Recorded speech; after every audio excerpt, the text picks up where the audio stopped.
Hello everyone, welcome to Vegapunk Labs. I am your host for this week's video, SeaTactics. 1123 was truly spectacular, mostly because we're finally moving on to another arc. Psst, it may be ELBAF, but don't tell anybody. I told you that. However, there is much to go over, so let's jump into the chapter. 1123 starts with the Giant's ship with Sunny following closely behind, heading away from the now totally destroyed Egghead Island, which was destroyed by Emmett's Joy Boy hockey explosion. We see the Boa Seraphim S-Snake, who is the only one conscious after the explosion of hockey from Emmett. Now, I found this to be most telling about how powerful the Seraphim are. Not only are they still conscious from the hockey explosion, but even the Vice Admirals are knocked out, yet she remains conscious, or maybe hockey doesn't even work on them because they're synthetic. This also means that potentially the Seraphim outclass Vice Admirals. Remember as well, S-Hawk also gave Blackbeard a lot of trouble, and this is Blackbeard we're talking about. He's easily one of the more powerful figures that we've seen in all of One Piece, relatively speaking, of course. I also find the image of S-Snake trying to wake up sleeping Vice Admirals and Marines very cute. One thing I hope is that after Egghead, we see more of the Seraphim in general, which could be entirely possible. After all, these are weapons that the Marines or the world government could still use to their advantage, especially later on. I mean, imagine Boa facing off against what is essentially her clone. That would be very cool to see.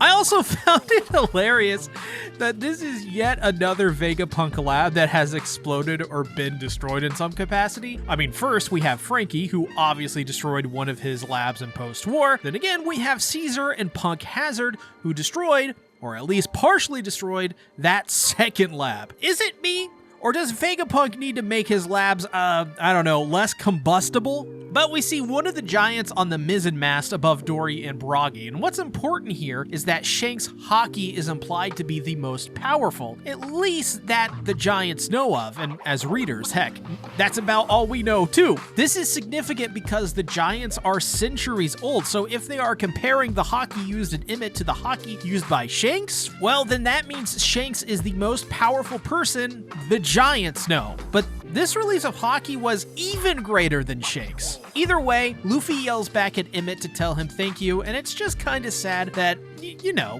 his whole backstory in the last chapter, it was just so sad because you know that big ol' Iron Giant was lonely, and him untying that hockey from Joy Boy was the thing that he was told that would have Joy Boy return and save him. And in some ways, it happened. However, the journey must continue, and our next destination seems to be ELBAF, at least for the Straw Hats. Now, whether or not they continue to ELBAF or end up taking detours, who knows? I'd also imagine that in the next chapter, we'll get some more perspective again on what's going on in the world. Where is Shanks? What is happening with Vivi and Buggy? And Mihawk and Crocodile, and more. Also, this 2-page spread, ooh, wow, that was breathtaking. Recently, Oda has really been drawing some great panels, and this is one that is pretty great as well. Also, here is a little Easter egg my co-host Karp wanted to mention. Now, if you look on the Giant's ship, you'll find a possibly obscure reference to this Viking man wearing a striped outfit. If you can guess what this reference is in the comments, you'll be the real one. Also, it seems Bonnie is resting happily with Kuma. I guess we'll see if he is dead, but if he's sleeping with Bonnie, then he may very well be alive. I mean, I don't think she'd be sad if Kuma were dead, but I hope. Could also be a sign, though, that Kuma and Bonnie may join the Straw Hats for the next arc, too,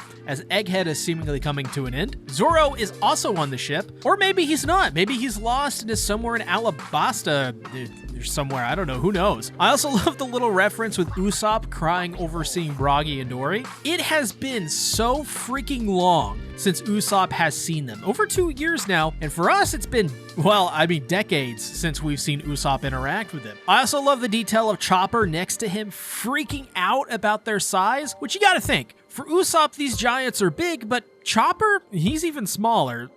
And also, it's Chopper. He freaks out about pretty much everything. And of course, Nami is taking care of a deflated Luffy, and all I gotta say on this matter is that it should have been me!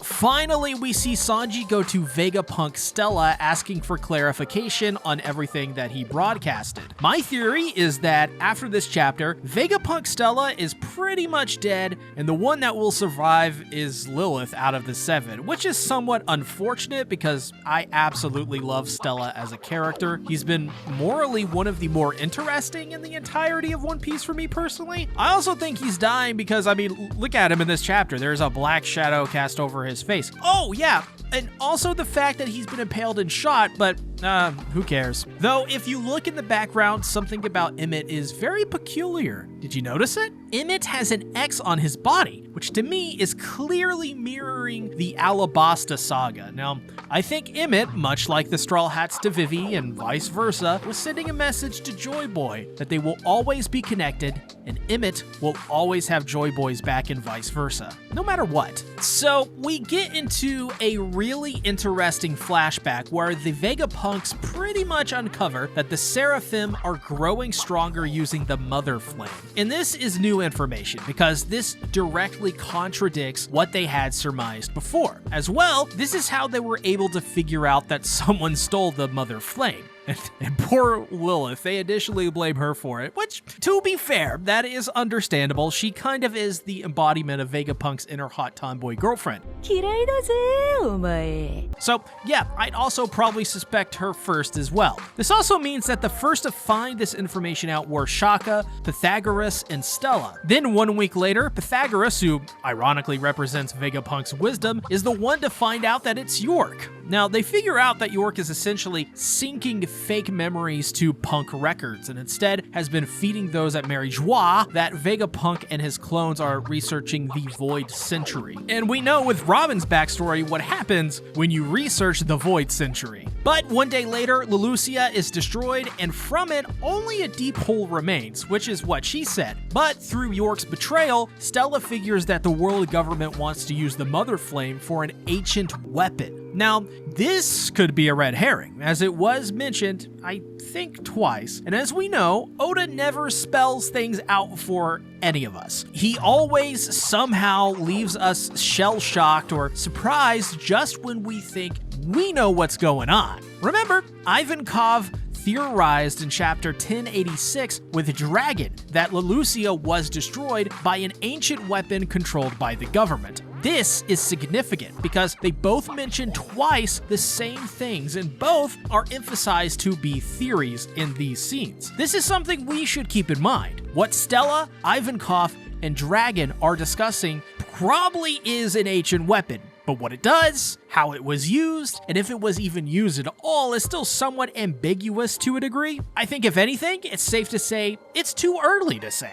Also, I want to bring up the fact that Stella faults himself for creating the embodiment of his own greed, which is one reason why I think York's betrayal was so obvious and does make me kinda go, how the heck did you not see this coming, Vegapunk? But the morality of his decision has absolutely weighed on his mind, which isn't the first time we've seen Vegapunk seemingly regret his scientific ambitions as he slowly realizes over the course of this arc that maybe it's not worth it. That just maybe the things scientists create are sometimes better left forgotten and not researched for the better good of humanity, which is in of itself a near contradiction of scientific pursuits and technology. But what's humanity to do with a near limitless source of energy? Well, as Stella has seen, it's to wipe out entire islands from existence, to create essentially weapons of mass destruction, WMDs, which is a great Black Ops 1 map. So I think this is one of the driving factors as to why Stella believes he needs to die. He's caused so much harm, and now there is a part of him that he knows his death will be more important than him continuing to live. However, it's good they know York has betrayed them too, because it allows them to prepare ahead of time, specifically so that Vegapunk Stella can, quote, sell his life dearly. In other words, to use the time he has left to make sure his death will be a watershed moment. It also begs the question, for people like Vegapunk, in death, will he truly even die? What does death mean to people like him? I mean, think about it. They're uploading their memories, essentially copying versions of their brains over into a gigantic library of records. In a way, Vegapunk is becoming a part machine by doing this. So, will Vegapunk die? I mean, will his memories live on forever? As long as those records are available, maybe. Sorta reminds me of Hero and Drum Island in a way. And both were similar fields too that they had. Medicine and science. And you think about it, that's kind of the same thing. Also, Vegapunk has accomplished so much anyways. All of this tech has solidified that he probably will never truly be forgotten and never truly die, and that means, well, he'll be immortal, even though he's technically dead. This is also backed up when he mentions that the Cloudloft technology needs to be protected because he surmises that this could be pivotal in saving humanity. Now, our theory here at Vegapunk Labs is that this reminds us a lot of Skypiea and Sky Island. If the water levels are going to rise, then the only refuge that humanity can seek is by using the Cloudloft tech to create giant islands in the sky. This, to me, guarantees that we will probably see the water levels continue to go up, and will absolutely see this tech be used for the explicit purpose to save people from dying. Also, let's take a second to go back to the beginning of Egghead. Vegapunk Stella, at the beginning of this arc, talks to Luffy about how life-changing the Mother Flame could be. This goes back to what I mentioned earlier about the morality Vegapunk faces in himself. Because in this chapter, he says to himself that he hopes this technology is never perfected. Stella essentially realizes this source of energy, which, while it could be used for good, would ultimately just fall into the wrong hands and be used for destructive purposes. Now, once again, this is Oda providing commentary on how pivotal technologies are in our lives, but with new tech always comes chaos. As an example, look at the internet. It released the information floodgates, and it has changed the entire way humanity functions. It was, and is, as revolutionary an invention as fire was to cavemen and the wheel in Mesopotamia. They then go to finally wipe their memories to leave no traces of their plan behind, which would guarantee that no matter if things go sideways, this will assure them that they will have a victory no matter what. So when they finally do wake up, it's hilarious. Stella reads a note he wrote for themselves and essentially just reacts to everything with shock and awe repeatedly. What? It was just so funny, which, that was kind of needed in a way. This was a very dark chapter, which makes sense because Stella now believes his role is to essentially die to set in motion what happened in the last chapter, which is the big reveal speech that, in some ways, was a speech as important as Goldie Roger's One Piece speech and Whitebeard's The One Piece is Real. One Piece wa jitsuzai suru! This is the third time this has happened in One Piece. The first time signified the beginning of One Piece, the second time proved the One Piece is real, and now this final speech is essentially telling us One Piece is coming to an end, and someone's gonna find it. We are in the final stretch, which in One Piece terms, there's probably about 50 more years, and Dave, I'm not complaining. And most importantly, Stella at the end states that he wants the Straw Hats to be the people who obtained the One Piece, which is important. After all, in 1121, he stated that One Piece will decide the fate of the world. So this is Vegapunk, maybe one of the most important characters, absolutely the most smartest character in the One Piece world, and probably in the top 5 of most important, telling us that the Straw Hats need to be the one to decide the fate of the world and humanity. This is absolutely one massive statement and something to really think about. Thank you all so much for watching our very first video. Next week, Karp will talk about chapter 1124, so you don't want to miss out on that. This Sunday, we will also be holding a live stream where we read through and discuss 1123 with our community. So be sure to subscribe and drop a like on the video so you never miss a One Piece video from us. On behalf of Vegapunk Labs, thank you for watching.